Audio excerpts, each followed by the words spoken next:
Bonjour à toutes et à tous, bienvenue dans cette nouvelle émission de Face aux syndicats. Ce jour, j'ai l'immense plaisir d'accueillir Pierre Grard, le président d'IES. IES qui est une nouvelle association constituée dans l'univers de la sécurité et de la sûreté et qui s'appelle l'Institut européen d'études en sûreté sécurité pour les entreprises. Bonjour Pierre. Bonjour Michael. Bon, avant d'aborder IES, est-ce que vous pouvez nous en dire un peu plus sur votre parcours, comment vous êtes arrivé à être président d'IES et votre parcours extrêmement jeune? Extrêmement jeune, effectivement, depuis 1983, ce qui fait quand même quelques années.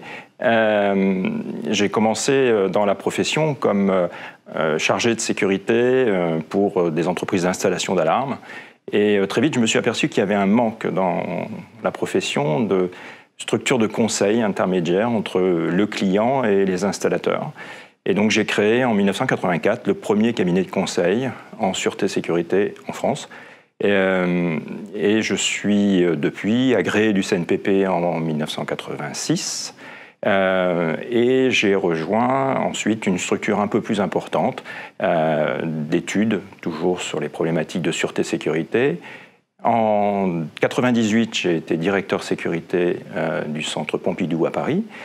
En 2001, j'ai rejoint le groupe Chubb pour être en charge de la direction des offres globales en matière de sûreté-sécurité. Et enfin, en 2004, je suis parti chez Bouygues comme directeur sécurité ETDE Bouygues Construction. En 2010, j'ai rejoint le SNES comme délégué général de l'organisation professionnelle de la sécurité des entreprises. Et enfin, en 2000, je cherche ma date, 2013, pardon, j'ai rejoint donc Alsea pour être business developer jusqu'en 2017.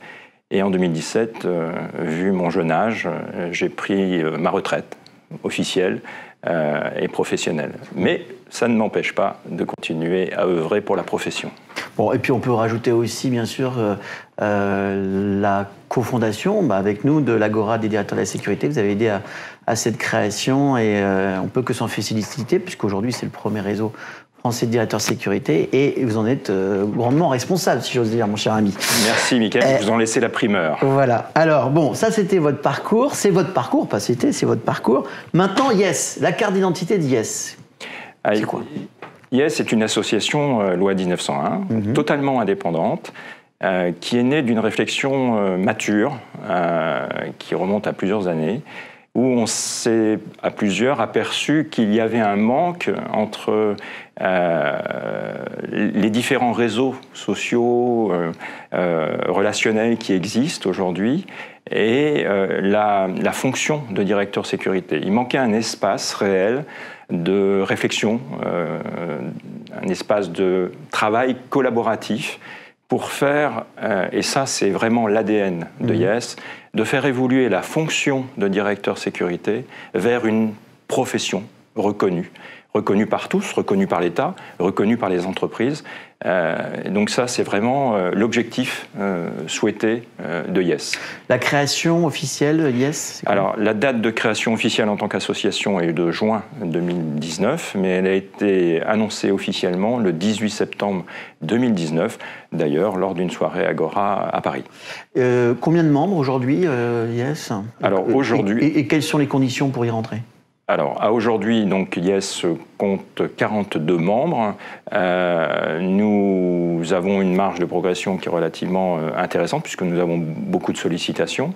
Les conditions pour y rentrer, c'est d'être expert dans un domaine de la sûreté-sécurité et pas uniquement directeur, responsable ou chef de service dans le domaine de la sûreté-sécurité, mais toutes les femmes et les hommes qui travaillent dans ce secteur peuvent nous rejoindre. Nous avons des juristes, nous avons des RH, nous avons des financiers qui nous ont rejoints parce qu'ils ont cette fibre de sûreté-sécurité et qu'ils peuvent apporter à la profession une véritable démarche nouvelle. Vous en êtes le président d'IES, donc vous êtes le cofondateur. Autour de vous, vous avez un conseil d'administration. Un conseil d'administration. Composé de combien de personnes ? 6 personnes, dont d'horizons différents, juristes, financiers, etc. Voilà, exactement. Votre ambition aujourd'hui au niveau européen, parce que c'est un institut européen, c'est quoi ? Aujourd'hui, c'est quand même très franco-français. Alors aujourd'hui, là, normal, à quelques mois de la création, oui, effectivement, c'est franco-français. L'objectif est d'aller chercher des compétences et des expériences dans les différents pays européens pour essayer d'harmoniser un peu les relations. Les problématiques de sûreté-sécurité n'ont pas de frontières. Et donc, il faut aller chercher ces compétences et ces expériences. Donc, la première des démarches devrait être pour l'AMI 2020 sur la Suisse. Et puis, nous avons l'Italie et l'Espagne en cible future, où nous avons déjà quelques contacts qui nous permettent d'espérer la création. Alors, on a bien compris l'ADN d'IES. On voit bien que c'est une association, on rappelle, la loi 1901 récente. Mais ça se traduit par quoi? C'est quoi de manière pragmatique? Qu'est-ce que vous faites aujourd'hui? Qu'est-ce qui se passe? En fait, les membres sont regroupés par pôle d'activité, on va dire, soit des secteurs métiers, retail, banque, hôtellerie, transport, logistique, ou des secteurs de compétences, sécurité incendie, APR, IE, IA, et ainsi de suite. Et en fait, tout le monde travaille sur les mêmes thèmes.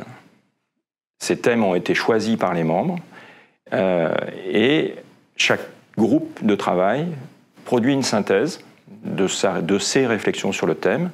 On compile les thèmes et on en fait une synthèse globale. La première de ces synthèses vient de sortir. Elle s'appelle Vers... On va en parler tout à l'heure, juste après. Mais en fait, donc c'est des think tanks en fait, qui ont pour objectif et qui ont pour ambition donc de donner, de travailler avec l'État aussi. On en parlera. Les rapports avec l'État tout à l'heure, mais c'est une information. Alors, le terme think tank ne nous convient pas. D'accord. Nous sommes plutôt un do tank. Réfléchir, c'est bien. Agir, c'est mieux. Et je pense que c'est là une vraie différence. Aujourd'hui, le terme de think tank est un peu galvaudé. Et donc, nous préférons être dans cette démarche d'action, de réflexion pour aller vers une évolution de la fonction de directeur sécurité, vers cette profession qui est tellement aujourd'hui indispensable à l'ensemble des entreprises. D'accord. Alors effectivement, Pierre, vous avez tout à fait raison. Vous avez, et on va en parler, réalisé le premier, alors vous appelez ça un white paper, c'est ça à peu près, hein. Enfin, en tout cas une première réalisation, ça s'affiche derrière nous, c'est de la contribution active des entreprises au continuum de sécurité vers une sécurité vraiment globale. Hein, c'est bien cela? C'est bien cela. Donc ça vient de sortir. Ça a été envoyé donc aux différents institutions, ministères, donc un certain nombre de ministères, on va dire. Alors, en quelques mots, ce do-tank, là, cette première réalisation, c'est...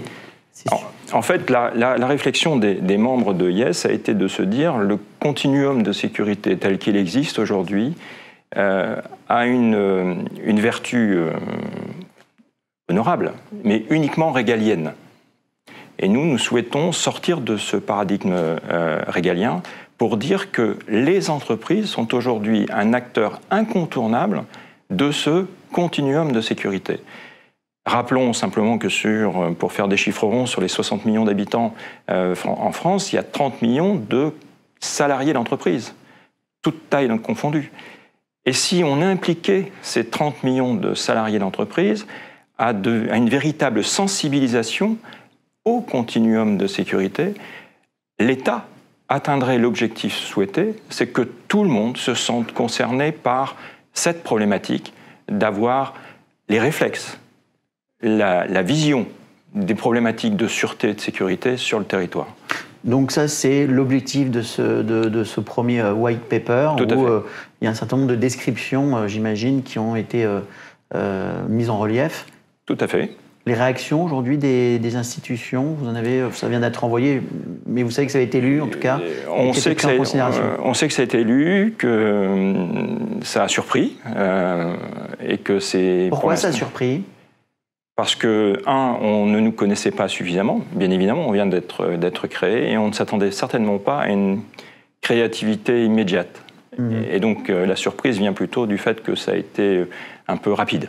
Donc c'est extrêmement positif pour Yes. Alors justement, autre point qu'on va évoquer là maintenant ensemble, qui est très important, c'est le rapport justement avec l'État français, aujourd'hui, mais surtout votre ambition pour demain, Pierre, et pour Yes. Quels sont les ministères que vous ciblez?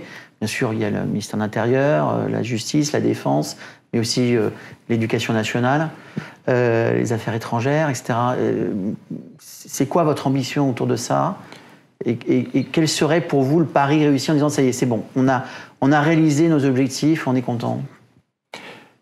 L'objectif de Yes est de promouvoir la sûreté-sécurité dans les entreprises via les directeurs et les responsables sécurité d'entreprise.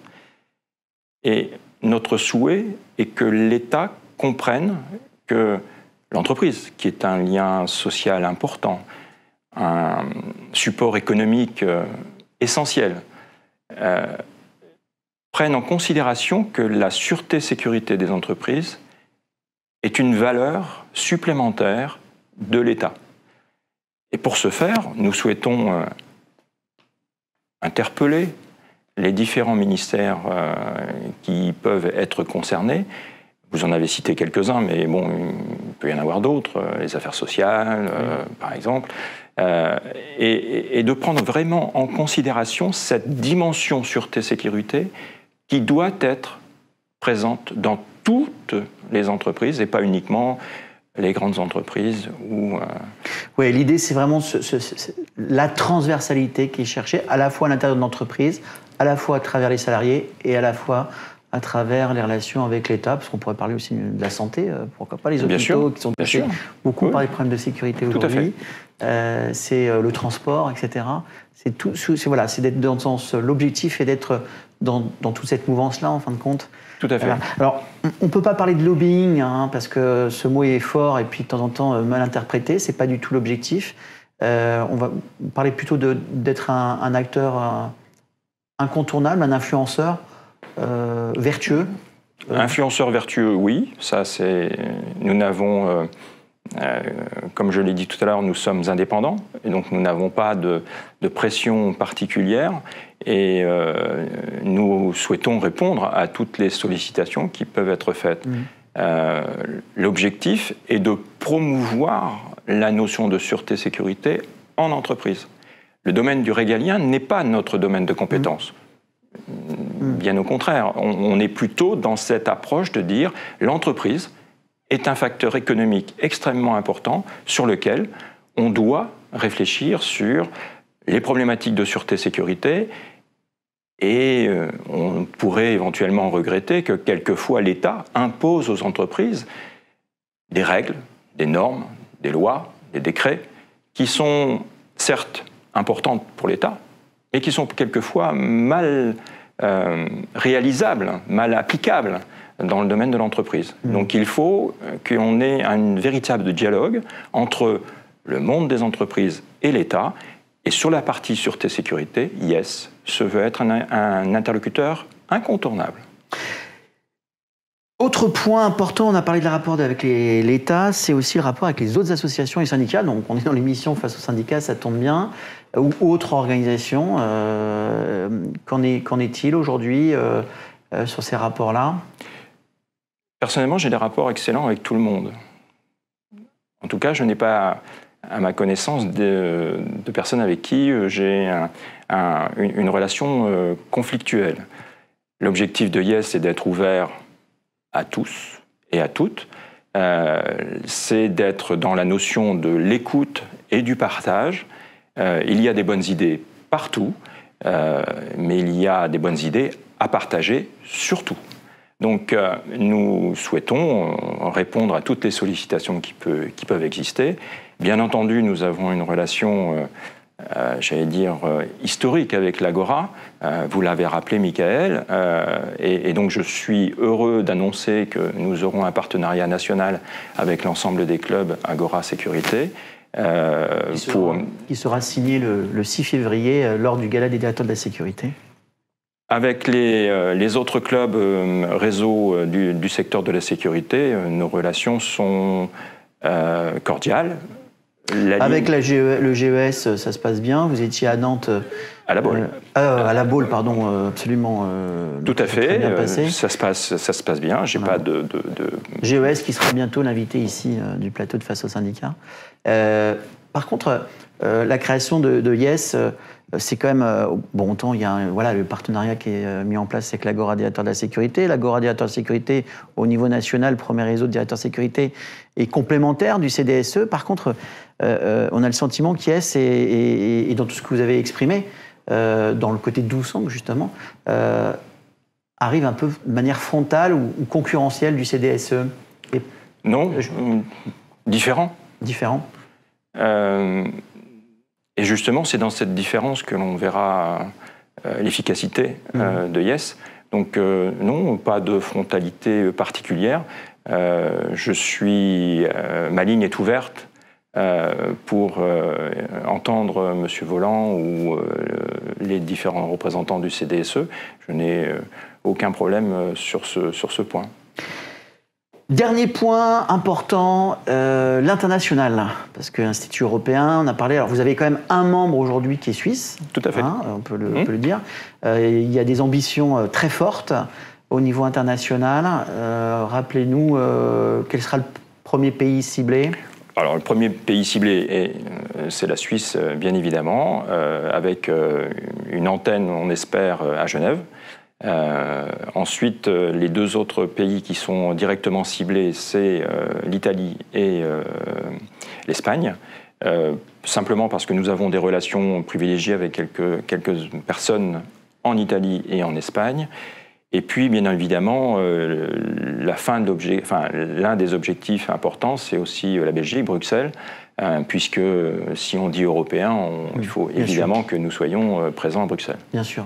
Alors justement, on a parlé de l'État régalien français, mais si on est sur Yes au niveau Europe, avec des présences à Genève, Bruxelles, Milan et Madrid, ça va être quoi les rapports avec les États ? On ne parle pas de la communauté européenne, on l'a bien compris au niveau de Bruxelles, rapport avec les commissaires, etc. Ça va être aussi de donner ces white papers, de communiquer ces white papers au niveau européen, avec une dimension européenne et une dimension nationale. Quand on est en Genève, exactement le même principe. Exactement le même principe, on ne change rien. Je rappelle que l'on est sur le domaine de la sûreté-sécurité des entreprises. On ne touchera jamais à l'aspect régalien des États, mais c'est que les entreprises, entre elles, y compris dans les pays européens, dialoguent entre directeurs ou responsables sécurité pour pouvoir apporter des retours d'expérience, des compétences. Comme je disais tout à l'heure, la sûreté-sécurité n'a pas de frontières.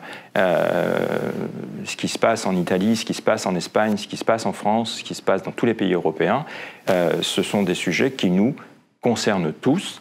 Et la façon de traiter et d'analyser les risques et de les résoudre est un élément qui est extrêmement important. Si on pouvait le partager entre tous, ça serait merveilleux. Petit mot de conclusion par rapport à Yes, l'ambition, l'avenir, c'est quoi votre rétro-planning, objectif à peu près ? Vous seriez content dans la réalisation ? La sûreté, sécurité de demain, elle commence aujourd'hui. Yes, we do it.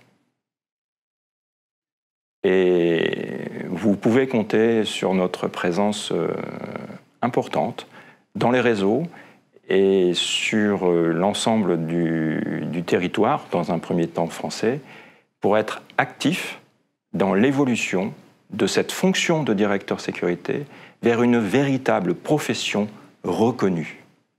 Ces éléments-là sont extrêmement importants pour l'avenir des femmes et des hommes qui font ce métier et qu'ils sont, bien entendu, amenés à rejoindre Yes pour que tous ensemble, nous soyons beaucoup plus forts. Eh bien, merci Pierre, c'est sur ces mots-là et cette conclusion qu'on va se quitter.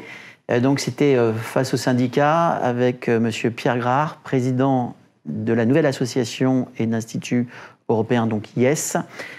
C'était un grand plaisir de l'avoir, de pouvoir échanger avec lui et puis surtout de lancer ce message sur l'ensemble des associations et syndicats, comme quoi il y a quelque chose qui est en train de se passer en France où les associations nouvelles, mais aussi anciennes, collaborent, sont étroitement liées, comme Yes avec l'Agora directeur de la sécurité et d'autres choses, tout en gardant leur indépendance et leur autonomie. Face aux syndicats, c'est terminé. Merci à toutes et à tous. Merci Pierre. Au revoir. Merci Mickaël.